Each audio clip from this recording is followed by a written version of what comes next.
some land in eastern Washington. And on his land this man he had a deep dark hole upon. People came from miles around to throw their trash down in to see how deep the hole was and listen for its end. Then one day, that fateful day, they forced Mel off his land. They paid him off and sent him off down under with a plan. They hid Mel's hole and covered it up so ne'er it could be found, so no one would ever know what's deep down in Mel's ground. Yippee-yi-yay.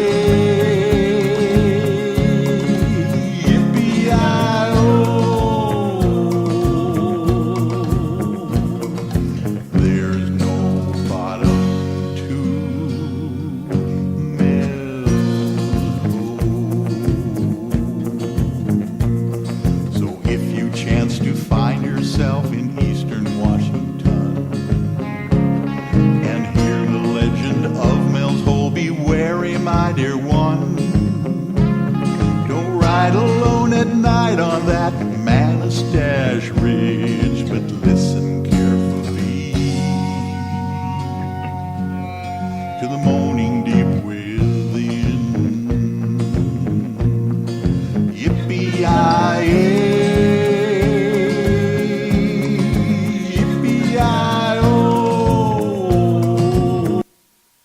You're listening to my friend Gary Anderson on My Dreams Talk Radio, the best in paranormal radio. Well, thank you, John. I can't say it's the best. I can't say it's the worst, but here we are in the compound here at the harbor.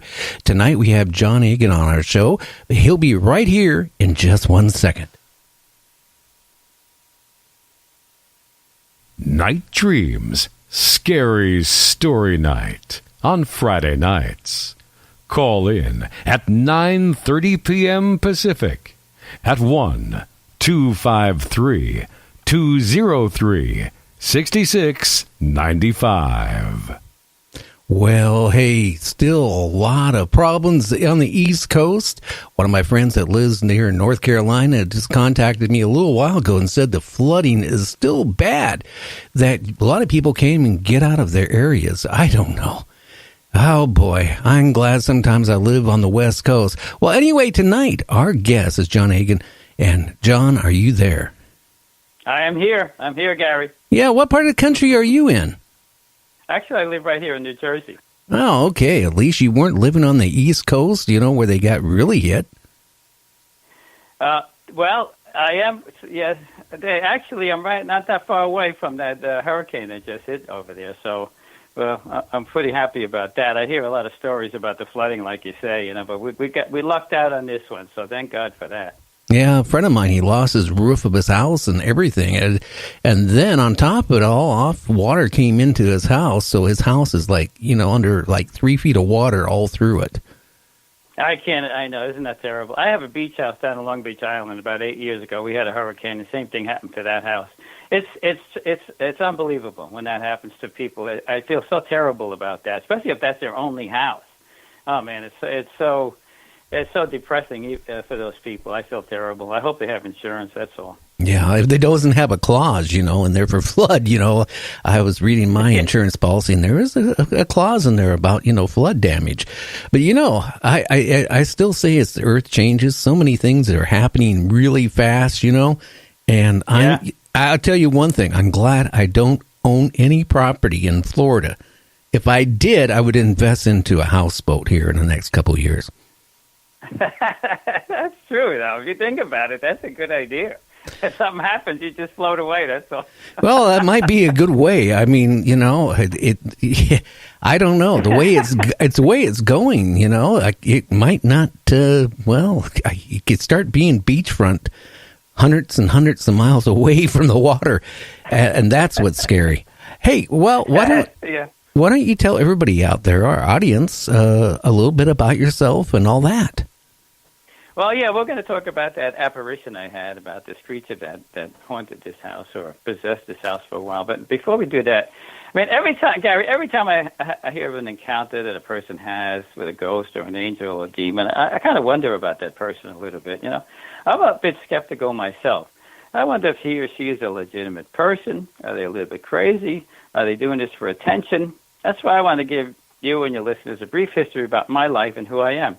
But by this apparition I had, a small veil was lifted for a moment in time where I was able to peer into a dimension unseen by most people.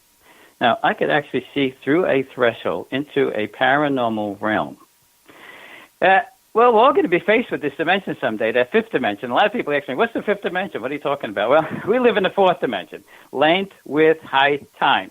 We're born into it. That's our universe where we master it. But there's another dimension out there. That's the fifth dimension. And no matter what you do, no matter where you live or how you lived, in the end, we're all going to be standing on that precipice of that event horizon of that fifth dimension. And I'm not just talking to you, Gary or John. I'm not talking to a few of your listeners. I'm not talking to everybody out there. Everybody out there is going to be thrust into this abyss. But there's going to be forces for some, and I now believe for many, evil forces that they're going to have to contend with. So tonight, I'm going to give you an understanding about those evil forces and how they will try to manipulate you in that paranormal realm of that fifth dimension. We're going from the ordinary world to the extraordinary world. And I think your listeners are going to be enlightened a lot on a deep level, more than they could possibly imagine right now. And it's quite frightening, so be prepared. Now, this apparition I had is the antithesis of any apparition I've ever heard or read about, and I think you'll understand when we finally start talking about that. But think about it, Gary. How many times in the course of history does an entity break through a dimension to deliver a message? Now, I could probably count it on my right hand alone. When people, when you read the Bible, there's occurrences of where angels have brought messages to people. There's not much about devils delivering messages to people. I mean, there's plenty of stories. Everybody talks about it, ghosts scaring people, haunting houses. We've all heard so many stories about ghosts. But tonight, I ask your listeners to be open-minded and be ready. You may not sleep that well tonight. You may even have some bad dreams. That's what people tell me. It's a little bit terrifying. It's jarring. I believe this is the only book ever written that will take you as close as humanly possible right into the devil's realm. It's frightening. That's the part I can guarantee. Now, Gary, I'm not a crazy person, and I'm not looking for attention. I was given a few talents in my life. I got a lot of attention. I mean, I was a best-selling author, and I hope that we'll have a chance to talk about that a little bit. There's a lot of interesting stories there, just alone. And I'm an artist whose work has been seen throughout the world, and I hope we have time to talk about that, too. The only reason why I bring up that I'm an artist, that I could draw and paint exactly what I see right down to every detail, Gary. So for your listeners to have a visual of this apparition and what it looked like and how it appeared to me in my house, if they went to John-Eagan, EAGAN.com, there's a dash between John and Eagan, you'll see the cover of the book. That's exactly what I was confronted with. And we'll start to talk about that, too, when we have a little time to do that. But, I mean, just to give you a brief history about who I am so you don't think I'm a crazy person, Gary. I was born in Brooklyn back in the day. I went to an all-male parochial school, a school where Franciscan brothers were in charge. Every single thing was regimented in that school. Before school, we played out in a fenced-in school yard, and a Franciscan brother would blow the whistle when recess was over, and we had to go into the house. And everybody had to stop cold. If you were playing basketball or something like that, you couldn't touch the basketball. All you could hear was basketballs bouncing. You couldn't say a word. If you tried to stop the basketball from bouncing, that meant you moved. And if you moved, Franciscan brothers are going to beat you. When you got home and your mother found out you were bad at school, your mom was going to beat you. So you couldn't win, Gary. You just got online. You marched into school like good soldiers, Gary, I don't know how my parents did it back then. No, what year was that? What year was that, John? Yeah, that was back in the 60s. Okay, about the same time as me. Yeah. So I don't know how my dad, he sent us all to parochial school. I guess it wasn't that expensive back then, but he was a truck driver. I don't know how he did it. He didn't have any. There was 6 of us kids back in Brooklyn. I don't know how he did it. But back then, though, Gary, you kind of knew it was different back then. I just want to give your audience an idea of how different things were back then. Well, you knew your parents would stay together. That was one thing. There wasn't that many kind of like divorces they have today. The whole community would go to church on Sunday. That's where you kind of learn how to be a moral, healing being. That's where you got your foundation, and that basically stuck with you your whole life. So my whole extended family kind of did that, because I want to talk about what could go wrong. But right now I'm going to try to finish what I was talking about. The churches were full back then. You had to get there actually early to get a seat. They used to actually make, Gary, special baby rooms with a window on the front, like a soundproof room, where mothers could take their kids if they were crying and disrupting everybody. So they could sit in that soundproof room and still stay in church and listen to church. But they wouldn't offend, wouldn't bother all the people that were actually. You never see that anymore today. I've never seen a room in the back of a church like that. But according to studies, about 70% of people in my religion have dropped out of doing all of that, going to church and bringing their kids to church. And it's a shame. It's a different world. It was a different world back then, Gary. All the kids in the neighborhood would play outside, rain, shine, winter or summer. We played stickball right in the middle of the street. When the car would come by, we would walk, walk to the sidewalk, and we'd go right on back to the street again.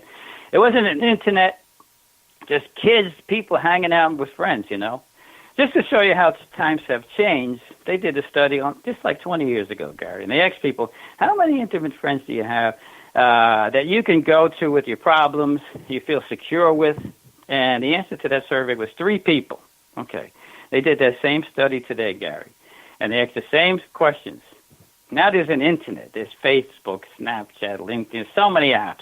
People have hundreds and hundreds of friends on every one of these apps, But when they did that study today, and they asked them, how many intimate friends do you think you have that you can go to and talk to and hang out with and you feel secure with? And now it's down to 1.5 people. So our technology has given us global communication nowadays and thousands of friends, but it's half of what it was 20 years ago. Oh, for real? Things are changing exponentially. Exponentially, they've been changing. Now, in the past, people used to fear like snakes and spiders and hives, but nowadays, with all our new technology, with global connection, the biggest fears of the millennium today are low Wi-Fi.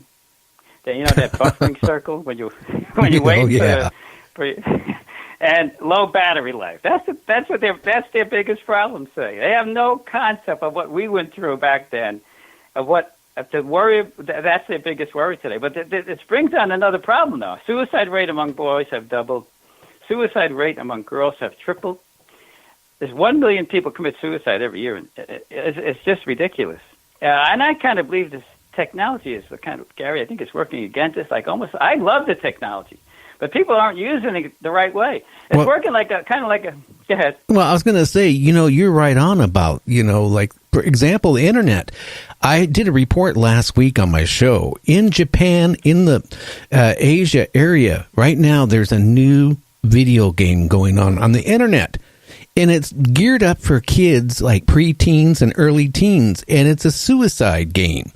The bad thing is, you lose, you have to kill yourself Isn't that ridiculous? on the internet live. And so far, as of last week, there was like 2 boys and a girl, a 13-year-old girl, killed herself because she lost in the game. I mean, I can't understand how anybody 10 years old, 9 years old, or 13 years old would even comprehend killing themselves. We would never comprehend that back in the day, but now it's like this technology is working like a neutron bomb. When a neutron bomb explodes, Gary, it doesn't make a big explosion, but the neutrons penetrate the buildings, the armor, the underground, the bunkers, and kill everything from the inside. All the buildings are just left standing perfectly, no damage whatsoever. And I believe that's the direction that these demons, this underworld, wants us to go. I really do, Gary, and we're sort of heading that way. I mean, look at pornography is a multi-billion-dollar business today because of the internet. Sex trafficking with children, multi-billion-dollar industry today because of the internet. It just seems like it's taken us. It's such a beautiful thing, but it can be used. It's terrible the way it's being used nowadays. Anyway, I think so, and I think you understand that a little bit. Well, since I do a radio show and it's on one radio station now, and